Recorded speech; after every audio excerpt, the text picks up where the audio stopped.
আমাৰ এটা সমস্যা আমাৰ সন্মুখত আহিছে পঞ্চায়ত ইলেকশনক লৈ আজি যদি আমি পঞ্চায়ত ইলেকশন ঘোষণা কৰো আমাক এমাহ সময় লাগে পঞ্চায়ত পাতিবৰ কাৰণে আৰু আজি আমি 10 জানুৱাৰীত আজি গধূলিলৈকে এতিয়া আমি বহি আছো গোটেই কেবিনেটখনে যে উচ্চ ন্যায়ালয়ৰ যিগৰাকী ন্যায়াধীশ মহামান্য তেখেতে কোৰ্টত আজি ঘোষণা কৰিছিলে যে আজিৰ ভিতৰত তেওঁ জাজমেন্টটো দিব কিন্তু এতিয়ালৈকে আমি বহি আছো জাজমেন্টটো অহা নাই গোটেই কেবিনেটখনে ইনফেক্ট 3 ঘণ্টা সময় আমি বহি আছিলো যে জাজমেন্টটো আহিব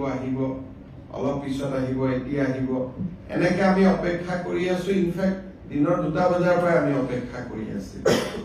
সাধাৰণতে চৰকাৰসমূহে পঞ্চায়ত পাতিব নোখোজে যে আমি পঞ্চায়ত নাপাতো ইমান ইলেকশনত আমি ৰিস্ক নলওঁ বিশেষকৈ বিধানসভাৰ নিৰ্বাচনৰ আগে কোনো চৰকাৰে পঞ্চায়ত পাতিব নোখোজে আমি পঞ্চায়ত পাতিবৰ কাৰণে উগ্ৰীৱ হৈ বহি আছো কিন্তু এই পৰ্যন্ত মই অলপ আগতে মহা অধিবক্তা দেৱজিৎ শইকীয়াক টেলিফোন কৰিছিলো তেওঁ কৈছে যে এই সময়লৈকে জাজমেন্টটো ডিক্লেৰেশ্যন হৈ আছে জাজমেন্ট অহা নাই বা যি ধৰণৰ কথা আজি যদি ৰাতি 12টাৰ আগতে আমি জাজমেন্টটো নাপাওঁ পজিটিভ বা নিগেটিভ যি নহওক তেতিয়াহলে আমি পঞ্চায়ত ইলেকশনটো একেবাৰে মেট্ৰিক বা হায়াৰ সেকেন্ডাৰী পৰীক্ষাৰ পিছলৈকে লৈ যাব লাগিব কাৰণ 14 ফেব্ৰুৱাৰীৰ পৰা মেট্ৰিক আৰু হায়াৰ সেকেন্ডাৰী আৰম্ভ হ'ব আৰু যদি এবাৰ ইলেকশন কৰিলে একমাহ সময় লাগে নটিফিকেশনৰ পৰা আৰু দুটা ফেজত কৰিলে আজি হল 10 তাৰিখ 10 ফেব্ৰুৱাৰীত এটা হ'ব পাৰে 12 ফেব্ৰুৱাৰীত এটা ইলেকশন হ'ব পাৰে কিন্তু আজি যদি ৰাতি 12টাৰ আগতে যদি হাইকোৰ্টৰ পৰা অৰ্ডাৰটো ওলাই নাহে আৰু পিছৰ 10 দিনো হাইকোৰ্ট বন্ধ আছে গতিকে তাৰ পৰিপ্ৰেক্ষিতত মই ভাবো যে পঞ্চায়ত ইলেকশন পতাটো অসম্ভৱ হৈ পৰিব কাৰণ মেট্ৰিক আৰু হায়াৰ সেকেন্ডাৰী পৰীক্ষাৰ মাজত পঞ্চায়ত ইলেকশন পাতিব পৰা নাযাব গতিকে যি সকলে মোক সুধি আছে যে পঞ্চায়ত ইলেকশন কেতিয়া হ'ব মোৰ উত্তৰ এইটোৱে যে চৰকাৰে আজি 3 দিন ধৰি আৰু কেছবিলাক হৈছে অকল এটা কৰিমগঞ্জ জিলাৰ 19খন পঞ্চায়ত লৈ বাকি অসমখন ইয়াৰ লগত জড়িতই নাই কৰিমগঞ্জ জিলাৰ 19খন পঞ্চায়ত লাগিলে কৰিমগঞ্জ জিলাত ইলেকশন নাপাতিলেও হৈ গ'লহেঁতেন বাকি জায়গাখিনিত ইলেকশন পাতিব আমি অনুমতিটো পালে আমি ইলেকশন পাতি দিলোহেঁতেন এই 12টা বজালৈকে আমি অপেক্ষা কৰিম কিন্তু আজি যদি ৰাতি 12টা বজাৰ ভিতৰত যদি নাহেগৈ হাইকোৰ্টৰ পৰা তেতিয়াহলে মই ভাবো যে মেট্ৰিক আৰু হায়াৰ সেকেন্ডাৰী পৰীক্ষাৰ আগত ইলেকশন হোৱাটো অসম্ভৱ হৈ পৰিব আৰু এই ইলেকশনৰ পিছুৱাবৰ কাৰণে কোনে লাগি আছে কংগ্ৰেছ দলৰ কৰিমগঞ্জ দলৰ প্ৰাৰ্থী হাফিজ ৰফিজ আহমেদ চৌধুৰীয়ে গোটেই কেছটো কৰি আছে আৰু তাৰ পৰা বুজা যায় যে গোটেই পঞ্চায়ত ইলেকশন খেলিবৰ বাবে হাফিজ ৰফিজ চৌধুৰী আৰু তেওঁৰ সংগীসকলে সাহস কৰিব পৰা নাই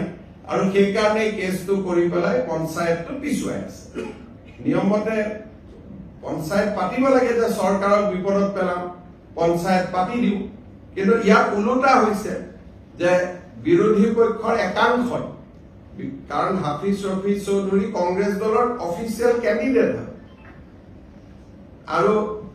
আন যিগৰাকী অধিবক্তা তেওঁ কংগ্ৰেছ দলৰ দিনতে সলিচিটৰ জেনেৰেল হৈছিলে দিল্লীত গতিকে দুইজন অধিবক্তাই আজিও তেওঁলোকে আৰ্গুমেন্ট 3 দিন আগত শেষ হল আজিও 2 ঘণ্টা আৰ্গুমেন্ট কৰিছে গতিকে কিহৰ কাৰণে তেওঁলোক পঞ্চায়তৰ কাৰণে সাজু হ'ব পৰা নাই মই নাজানো কিন্তু তৃণমূলক গণতন্ত্ৰ বচাবৰ বাবে এবাৰ আমি বহুত কৰিছিলো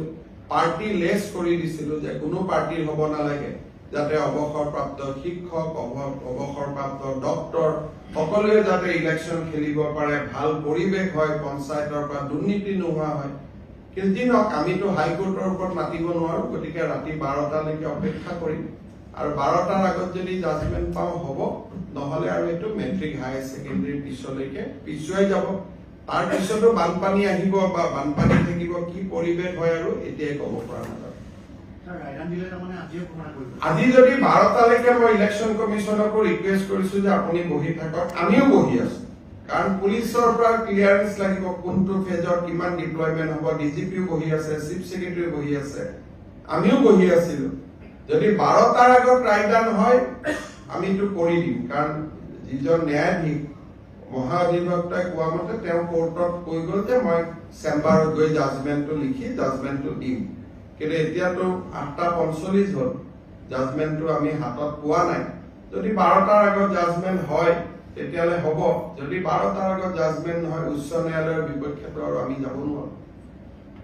গতিকে তাৰ পিছত যদি জাজমেন্ট ভাল বেয়া হয় তাৰ পিছত এপিল কৰা বা প্ৰয়োজন সাপেক্ষে সুপ্ৰিম কোৰ্টলৈকেও যোৱা এটা লিগেল সিস্টেমত আমি সোমাই যাব লাগিব। ভাল হলেতো কতো যাব নালাগে, বেয়া হলে আকৌ ডিভিজন বেঞ্চ, সুপ্ৰিম কোৰ্ট, এটা দীঘলীয়া প্ৰক্ৰিয়া এটাত আমি সোমাই যাব লাগিব।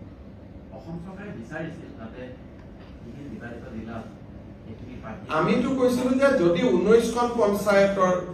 কথা, 19খন পঞ্চায়ত বা সেই জিলাখনেই কমপ্লিট বাদ দিয়ক, আমাৰ এডভোকেট জেনেৰেল তাত আৰ্গুমেন্টটো দিছে। এতিয়া ন্যায়াধীশ গৰাকীয়ে কেনেকে জাজমেন্ট দিয়ে এতিয়াতো মই দেখা নাই জাজমেন্টটো দেখাৰ পিছতহে আমি অপিনিয়ন দিব পাৰিম ভাল বেয়া, যিয়ে নহওক কিয়। আমাৰ মতে নগলে তেতিয়াও কথা, কিন্তু আমাৰ ফেভাৰতো যদি যায়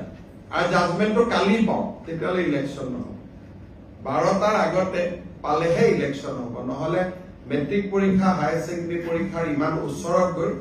ইলেকশ্যন পাতিলে ছাত্ৰ ছাত্ৰীসকলে সমালোচনা কৰিব।